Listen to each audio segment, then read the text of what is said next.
This is The Toss-Up, where an expert line panel dissects the hottest stories within the world of sports. From some of the nation's strongest college programs right here in Bloomington to the games and moments that capture the world's attention, it's all right here on The Toss-Up.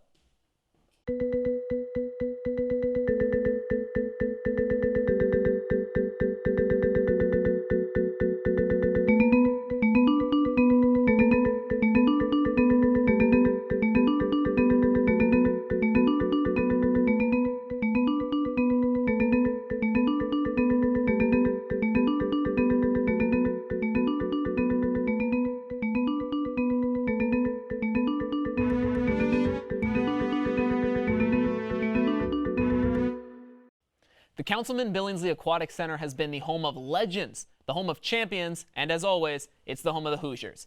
The swim and dive programs at IU are regular title contenders. The men's team is a perennial threat, and the women have been in and out of the top 10 for several years now. But the feats of these aquatic Hoosiers transcends anything done in a Bloomington pool. In the 2016 Rio Olympics, Blake Peroni helped set up Michael Phelps for a relay gold medal. And of course, multi-time gold medalist Lily King was competing for the Cream and Crimson this time last year. Now, the old Olympians may be gone, but Bloomington is still filled with so much talent, and some Olympic hopefuls are even here looking at these summer games. Before that, though, we've still got a few more months of collegiate meets and tournaments. So strap on your goggles, your cap, and your swimsuits. It's time to go for a swim with our panelists here on The Toss-Up. Hello, everybody, and welcome to the show. Joining me on the panel, we have Brandon Schaff, Jake Toppin, and Jackson Kinney, a whole slew of swim and dive experts. Indiana swim and dive. I'm putting a lot of pressure on you guys with that. But yeah, incredible teams, both the men's and women's team. And I guess let's just start off broad, start off with the basics. Many of these top threats, Lily King, Ian Finnerty, Jess Parado on the diving side, they're gone, they've graduated, they're moving on.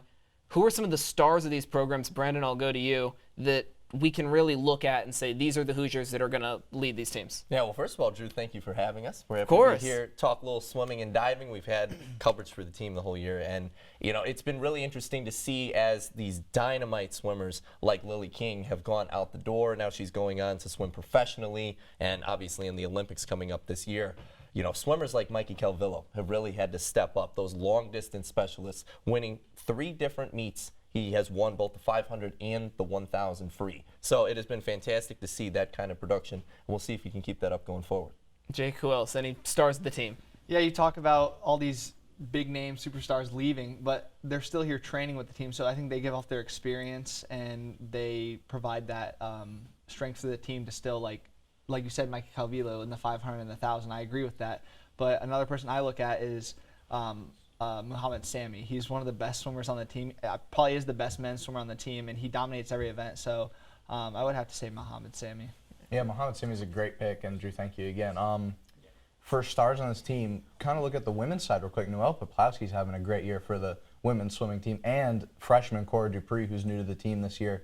She's having a great year, and I will be talking about her more later, don't you worry. But those two are really good on the women's side. And just to go into the diving real quick, Maury Gould, a junior on the team, he's having a great year so far in the diving well. And so, Jackson, a lot of veterans that you've mentioned, some of these upperclassmen, but what about some of these newcomers who's really caught your eye, players that we might see now and in the future? Right, well, one of the swimmers I did mention, Cora Dupree, freshman from Cincinnati, Ohio, she is killing it this year. She's in 3 meets. She's won 3 individual events, so marked out to 9 wins, probably more as the year goes on. In her last 2 meets, she's got 2 of those big performances where 3 individual wins came against Purdue and then recently against Louisville. And then the other one was earlier in the year at a big 3-team meet. But right now, she's one of the best, not only freshmen, but swimmers in the country. Yeah, Jake, any other newcomers you want to throw out there? Yeah, I'm going to throw out Brendan Burns. He's a freshman. He was the #1 high school recruit coming out of high school this past year, and Indiana landed him. So he's filled that gap because they lost so many big names last year. He's filled that gap for the relays. So I think when it comes to the Big Ten championships and NCAAs, he's going to be able to fill those gaps, and he's also a very good flyer too. So I think he'll dominate in that event too. Yeah, Brandon, and as we get into the Big Tens, NCAAs, any threats we could see from some of these underclassmen? Well, it'll be interesting to see with such a young team kind of coming together here what ultimately winds up happening. But Mackenzie Luz is actually somebody, the coach's daughter, coincidentally enough. Of course. On the team, she's a sophomore now. She got some big-time performances last year at the Big Ten Championships, which the women won for the first time in quite some time, and was able to get some good experience at NCAAs as well. So it'll definitely be interesting to see what happens with her, as obviously she's got a pretty good upbringing going on there with the head coach. Of course. And with these pools and pools, literally, of talent that these teams have, what are some of the... That's good. Thank you. I appreciate it. I try here on the toss-up. But just bringing smiles. What are some of the peaks, and to counter that, some of the valleys that we could see out of this team? I mean, the men's team, as I mentioned earlier, national title threat every year. The women's team just holding on to a ranking right now. What do you think is like the highest we could see some of these teams climb, and to counter that, some of the lowest? Yeah, well, both teams are ranked right now. The men, obviously, much higher considering how well they've done this year. They're 8-3 so far this season. The women, on the other hand, they're just under 500 right now at 4-5. They haven't really been able to see the same production that the men have been able to. So we'll see what happens as that goes along. If you're talking about the potential peak for the men obviously have a great opportunity to repeat once again as Big Ten champions. The women will have a lot going on against Michigan and the Big Ten championships coming up, and that's what's coming up next for them as they travel to Iowa City for that. So it'll be interesting to see what they do. Yeah, both teams are going to have to fight Michigan, both the men's and women's side. Jake, do you think either of them are going to be able to get over that hump? I know they both did last year. Can they do it again? It's hard when you lose someone like Lily King on the women's side. The women were in the top 10 last year, and then they dropped. They're at 18 right now. And the men are like right on the verge of top 5. I think they are actually at 5 right now. So I think the peak for Indiana is just getting that top 5. I personally don't think they can win a national championship this year because Texas is just insane. They were here earlier in the year, and that was the first time Indiana lost a home dual meet here in 3 years. So I think the peak for Indiana is top 5, and then for the women's, I think the best that would be good for them would be top 15. They're sitting at 18 right now, but we'll see when championship season comes around. All right, Jackson, do you think they sort of eclipse that top 15, the women? Well, the women for sure, because throughout the middle portion of the season, they've been hamstrung by injury. They weren't fully healthy until two dual meets ago against Purdue. So now they're fully healthy going into the most important part of the season. I think we've already seen their valley, and they're getting close to hitting their peak right at the right time of the year. So I feel like they have a lot of work to do, obviously, but they can get it done and have a really good showing at the Big Tens and really compete with Michigan. And it's going to be the same with men. I mean, you mentioned top 5 in the country or right on the cusp of it, and they're always one of the best in the country and always title contenders. I mean, under Ray Lewis, it's hard not to be a title contender. Yeah, exactly. So you think the peaks are still ahead for some of these teams, and it's great to hear, obviously, the peak of our show still ahead. We've got plenty of time. So we will come back from a break shortly. Coming up after the break, we've got Ari Bruckman in the house. He'll give us a quick recap on the latest in IU Swim and Dive, plus find out if our panelists are going to spend big or hold on to their metaphorical cash in our segment Buy or Sell. All that and more coming up after the break, so stick with us.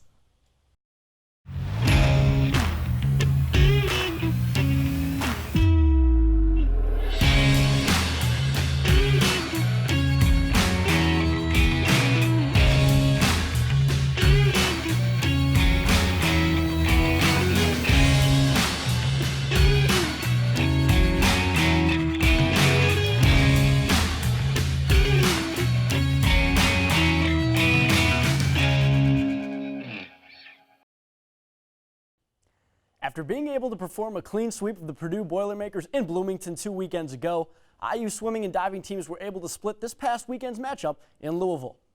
The 5th-ranked IU men's swimming and diving team were able to win their 2nd meet in a row, a feat this team hasn't accomplished since November 9th.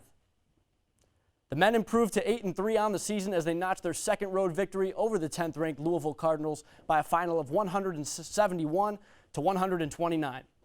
IU's 15th-ranked women's swimming and diving team also in action here as they fell to 4-5 overall and remain winless on the road. While this team was unable to get it done, freshman standout Cora Dupree, very impressive for the Hoosiers in this one. She was able to win 3 events in this matchup, including the 50, the 100, and the 200 freestyles. Something to note, this is the 3rd time this season Cora has managed to win 3 events in a meet. Up next for these two teams, the women's swimming and diving team will head to Iowa City, Iowa for the 2020 Big Ten Championships February 19th, while the men's team will host an NCAA first chance meet on February 22nd. Guys? Thanks, Ari. And for the fans back home and the viewers, welcome back to our show, our part of the panel. And we're back here. We're going to jump into our game. It's called Buy or Sell. Pretty simple rules. I will give you a statement, and we do not have real money. I'm sorry. We have fake money, invisible money. Make of it with what you will. Either way, you can decide to buy or sell on that statement. So pretty simple, and we'll just get right underway. So welcome back, everyone, to the panel. And so now, Brandon, I'm going to start off with you. Right. Buy or sell, one of Indiana's two teams, the men's or women's, wins the Big Ten. Oh, yeah, well, we'll buy for sure that the men will win. I have no question about that the men will win. The women, on the other hand, we're going to have to sell that. Okay, so you're buying on the men, selling on the women. Yes. All right, Jake, what about I'm you? going to agree with Brandon on that one. I'm going to buy the men, sell the women, because the men, I mean, they've faced off against Michigan here in Indiana, at Indiana this year, and they beat them, and they went to Ann Arbor and lost. But during championship season, I would take Ray Lewis over Mike Bottom at Michigan. Especially at home, too. I don't mean to interrupt. No, you're fine. Yes. Yeah, But no, it is a home meet for seriously, Indiana. it's at Yeah. home. They're And you saw what hosting the it women's again. did. That's a big difference. Yeah, you saw what the women's did last year in the Big Ten championships here at Indiana. So I think if the men come here, they're going to have the home crowd, the home pool advantage, and they have a better coach. So And the crowds at the Big Tens, at least last year, were insane. So I can Oh, only yeah. imagine how it's going to be this year. Yeah. But I'm going to buy on the men's, and then I could very easily be talked into buying on the women's team winning the Big Ten. Wow. Because I mentioned they're getting fully healthy. Yes. And Ray Lewis at tournament time, you said it, he's a dangerous coach who can motivate his swimmers to do dangerous things. So, like, I'm not convinced they won't win the Big Ten. Are you not scared by the record, though?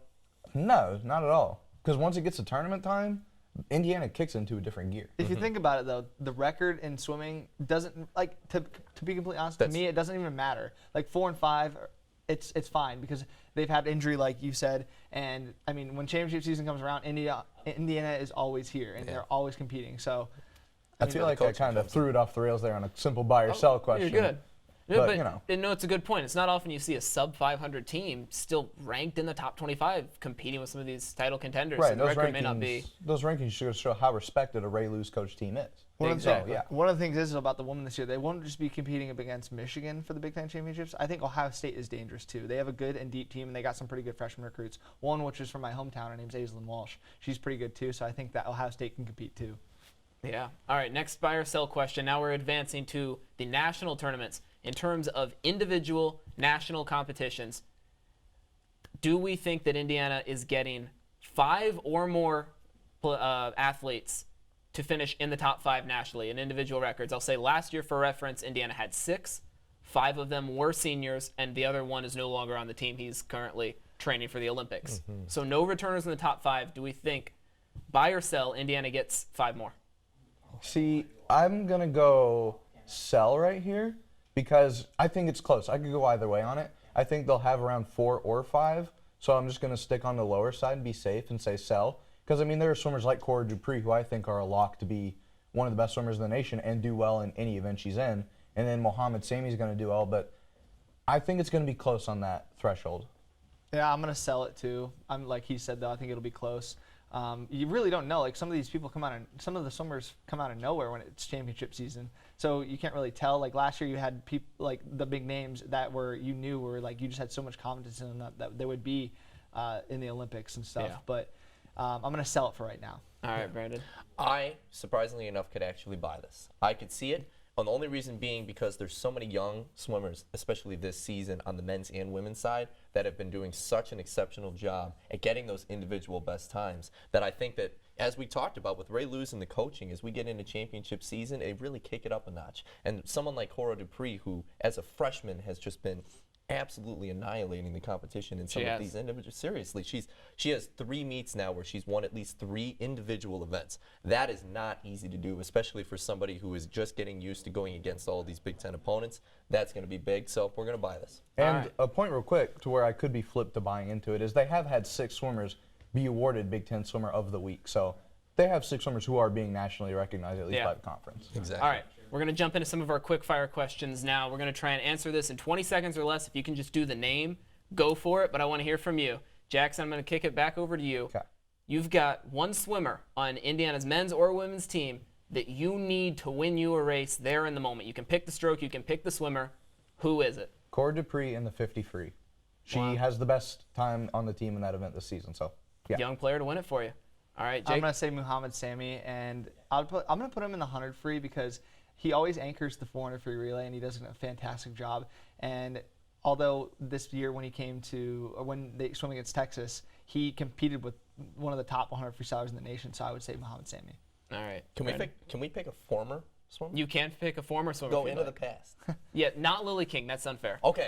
Wait, but Well, you said Blake Peroni hang too. on. That's kind So of. you say past. I'm thinking Mark Spitz. Okay, Oh, you're going way all the way back. back. Going Oh way my back. gosh, We're I didn't know talking that. a 7-time gold medalist here. This man in the butterfly. Okay. I didn't know that. Oh my goodness, that just goes without saying. That's a You game said we changer. could go back in the past. Okay, that's Yeah, fair. goes with that. yeah, That's might fair. as well. That's fair. All right, wrap up the show with this last question. I'm going to have you pick where the men and the women individually finish in the national rankings this year. Brandon, what do you got? All right, the men will finish in the top 5. The women will finish in the top 20.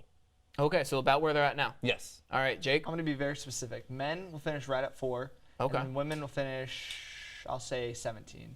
17. All They're right. 18 right now. I think they'll go down Okay. Well, or up. Exactly. I'm not brave enough to go that specific. So I think the men are going to be top 5, and the women are going to get up into the top 10. Top 10. All right, well, thank you so much for being on the show. It was a great discussion this week, and that does do it for our show this week.